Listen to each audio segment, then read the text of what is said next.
Bonjour fans de BD, aujourd'hui je vous parle de Eddie Brock Carnage, série de 10 numéros chez Marvel. Eddie Brock a été Venom, Anti-Venom, King and Black et maintenant fusionne avec Carnage.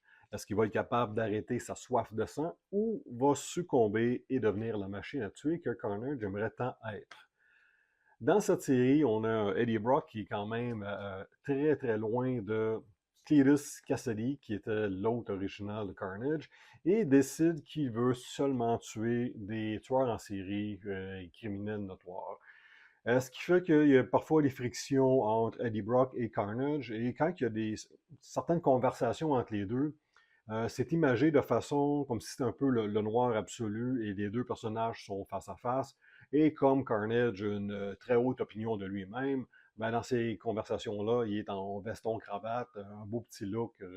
Donc c'est un petit côté humoristique que j'ai bien aimé.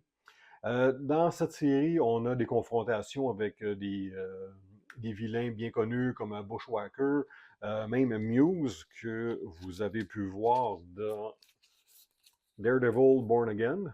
Sauf qu'ici, on a une version qui est quand même beaucoup plus virile. Dans Born Again, se faire virer dans ses shorts par Daredevil, tandis qu'ici, il est capable de tenir tête à Carnage, donc c'est vraiment pas le même niveau.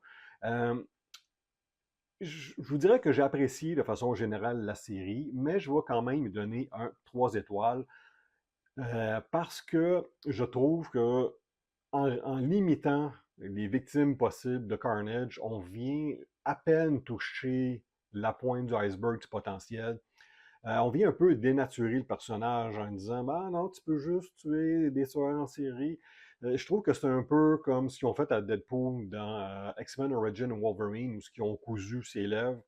Un Deadpool qui parle pas, c'est un peu comme un Carnage qui ne tue pas. C'est dénaturer le personnage. Si on avait fait une histoire à peu près identique avec Venom, j'aurais dit c'est une bonne série.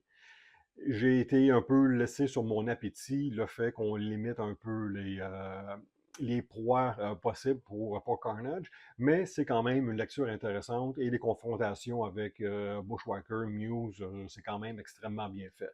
Donc, je vous recommande, c'est une bonne lecture, mais on a laissé beaucoup de potentiel sur la table.